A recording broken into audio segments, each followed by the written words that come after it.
मंडळी, तुम्हाला सुद्धा कॅफे स्टाईल किंवा रेस्टॉरंट स्टाईल ब्राउनी खायचं असेल, बेकरी स्टाईल ब्राउनी खायची असेल आणि एकदम ती पण गुई, सॉफ्ट, चॉकलेटी आणि एकदम कमी आपण घरी ही अशी बनवू शकतो बरं का.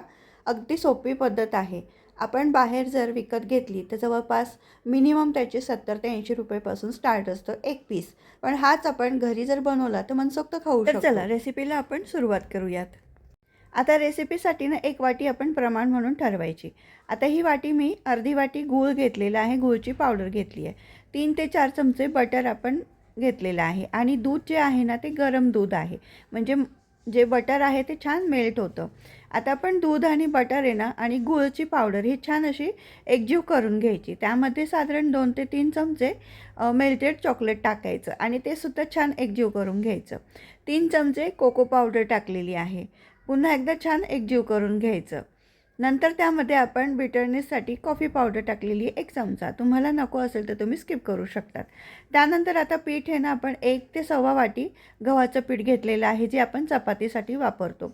तर थोडं थोडं करून आहे ना आपण या मिश्रणामध्ये ॲड करत जायचं. एकदम सर्व नाही टाकायचं, थोडं थोडं करत टाकायचं आणि दूध आहे ना आपण थोडं थोडं टाकत राहायचं.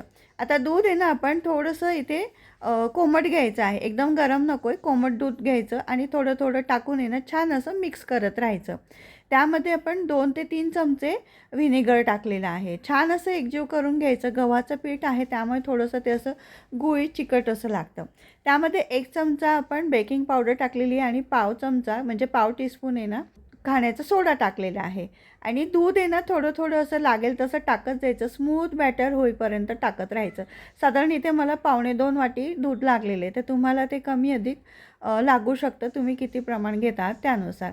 आता छान असं मिक्स झालं करून घ्यायचं आणि कट अँड फोल्डमध्ये नंतर मिक्स करायचं बरं का, नाही तर त्याच्यातली जी एअर आहे ती निघून जाते. प्लेन अशा डिशमध्ये आपण सर्व बॅटर टाकलेलं आहे, 1-2दा टॅप करायचं आणि प्रीहीट करायला ठेवलेली होती आपण कढई, त्यामध्ये ही प्लेट ठेवायची. त्या प्लेटमध्ये ना आपण त्या अशा मिश्रणामध्ये आपण चॉकलेटसुद्धा टाकलेलं आहे, असे चॉकलेटचे तुकडे करून टाकलेले. तुम्ही चोको चिप्ससुद्धा टाकू शकतात. आता साधारण आहे ना 30 ते 35 मिनटांना लो गॅसवरती आपण ही कढई ठेवायची आहे.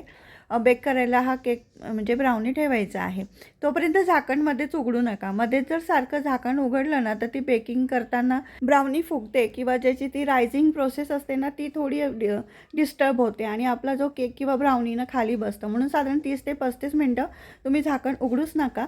त्यानंतर तुम्ही टूथपिक टाकून बघा. जर बेक झालं असेल तर ठीक आहे, नाही तर अजून 2-3 मिनटं तुम्ही बेक करू शकतात. 40 मिनटामध्ये सहसा होऊनच जाते हे बेक ब्राउनी.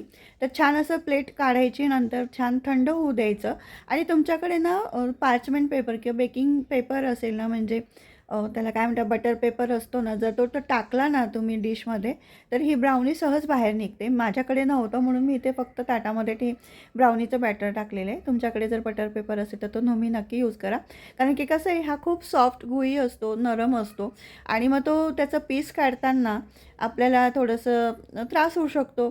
मग बेकिंग म्हणजे जे बटर पेपर जर असेल तर तो पटकन आपण वरती काढून त्याचे छान पीसेस करू शकतो. एवढंच आहे, बाकी काही नाही. टेस्ट वाईज तर एकदम छान लागतो. तुम्ही नक्की करून पहा आणि तुम्हाला सुद्धा हा छान टेम्पटिंग वाटतो आहे की नाही. आता मी काय केलं, रेग्युलर केकसाठी जसं आपण कट करतो ना तसंच मी इथे ट्रायंगल कट करायला गेले. नंतर माझ्या लक्षात आलं की अरे ही तर ब्राउनी आहे, आपण स्क्वेअरमध्ये कट करायला पाहिजे, म्हणून इतर पीसेस मी हे स्क्वेअरमध्ये कट केलेले आहेत. तर तुम्ही टेक्स्चर बघू शकतात किती सॉफ्ट गुळी आलेला आहे. छान असा चॉकलेटी ब्राउनी तयार झालेला आहे. मस्त आहे की तुम्ही असंही खाऊ शकतात, चॉकलेट सॉस टाकून खाऊ शकतात किंवा आईस्क्रीमसोबत खाऊ शकतात. तर खूप सुंदर झाला होता आणि तुम्हीसुद्धा ही रेसिपी नक्की ट्राय करून पहा आणि ट्राय केल्यानंतर तुम्हाला ही रेसिपी आवडली की नाही ते तुम्ही मला नक्की कमेंट बॉक्समध्ये सांगा. अशाच वेगवेगळ्या रेसिपींसोबत आपण भेटत राहणार आहोत. तुम्हाला रेसिपी कशा वाटल्या याच्याबद्दल तुम्ही कमेंट करा. रेसिपी आवडल्यास लाईक, शेअर, सबस्क्राईब नक्की करा. इंस्टाग्राम आणि फेसबुकवरती याच नावाने चॅनल पेज आहे, तुम्ही नक्की फॉलो करा, सबस्क्राईब करा.